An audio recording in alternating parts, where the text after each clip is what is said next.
Explore Arizona's Monument Valley on a budget.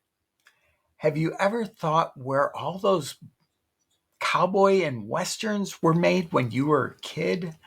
Well, a lot of them were made in Monument Valley. And we're going to explore how to do this on a budget.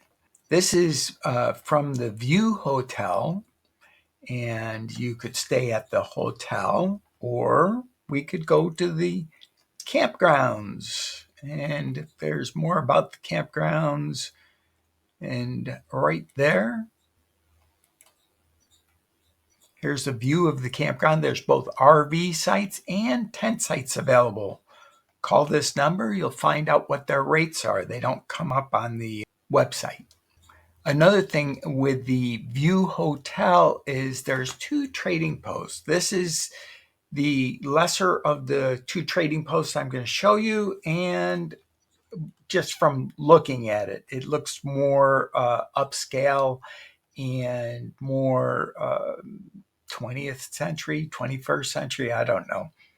But anyways, I think the other one that I'm going to be showing you later on is more of an outpost. And this trading post right here, it looks like more of a gift shop, hotel gift shop, to be precise. We have Goldings in Monument Valley. That's the other one. Now, we say that this Monument Valley is in Arizona. Yes, it is. Most of the places to stay, though, are in Utah, because Monument Valley is actually on the border of Utah and Arizona. We have here's the, and it's also on Navajo tribal lands. So you need to get permits to go hiking and camping, or even commercial photography. And we request a permit to go hiking, camping, and fishing. Is fishing allowed? Permits for both. Okay, so you can get permits for everything. We have Phillips photography tours. My brain isn't working today. Phillips photography tours, and we have that. There's the John Ford Point tour, Navajo culture tour, half day tour, Monument Valley sunrise tour, grand tour, all sorts of tours. And I'm sure Phillips Photography isn't the only one offering tours. Hiking, you can go hiking in Monument Valley. This is the Wildcat Trail. And I zipped through that real fast because I was trying to move myself out of the way. 3.2 mile loop, 4 miles total, including the return into one of the most scenic areas of Monument Valley has to offer. This trail lets hikers feel like they stepped back in time to the wild, wild west. Hikers will travel along some of the most famous rock buttes in the park, and will at one point find themselves standing in a spot where 3 towering buttes surround them.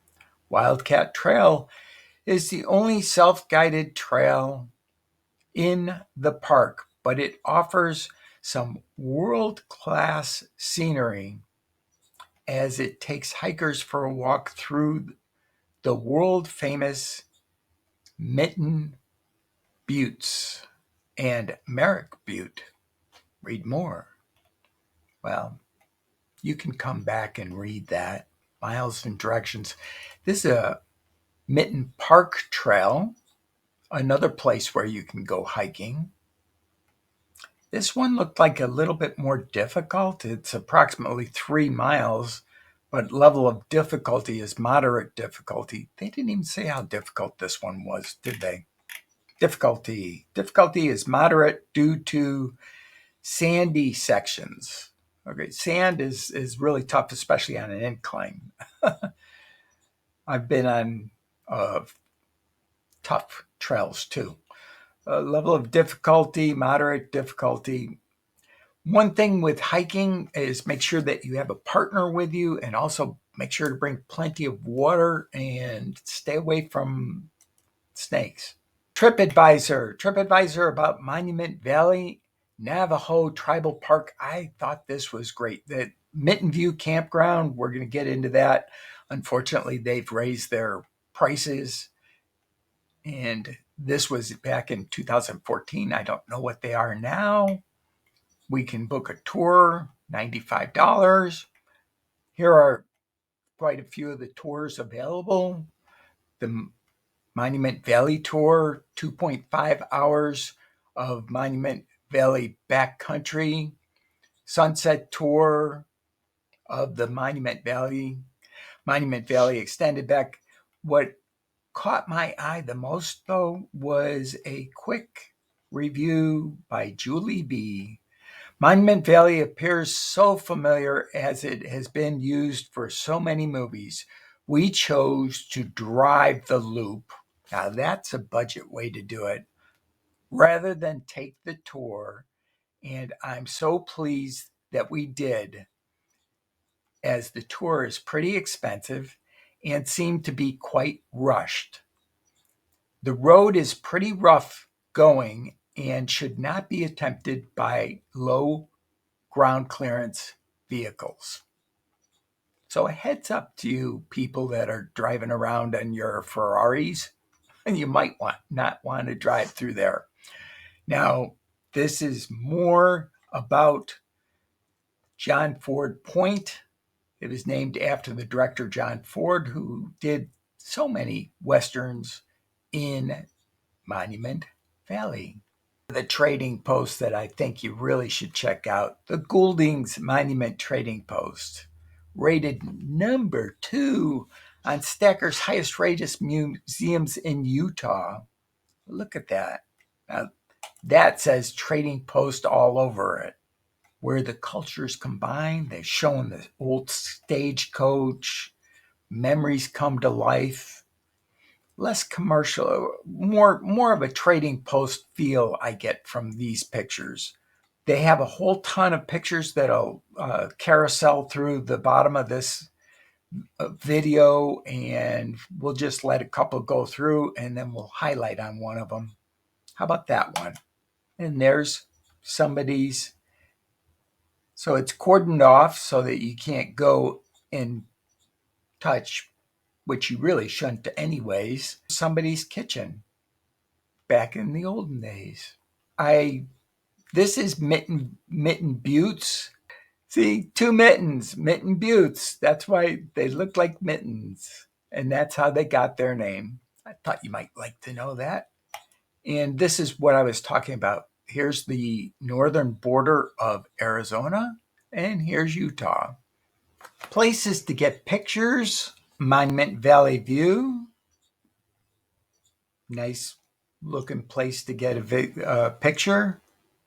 You'd get one like that there. Not bad.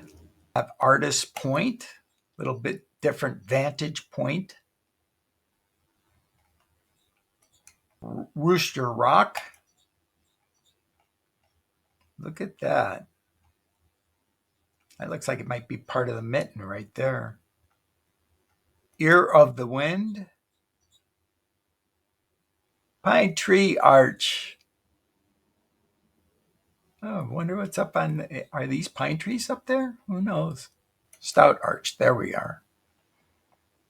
Dog Mountain. Agatha Peak. Check that one out. Oh, look at that. Spires. 68 photos of Agatha Peak. You can get your budget photos. Just bring your camera. Save money on photos. Bring your camera. Use your phone. They take great pictures too. Most of the places to stay are actually in Utah, and here's where Monument Valley is. Although I'm sure some of it's up here too.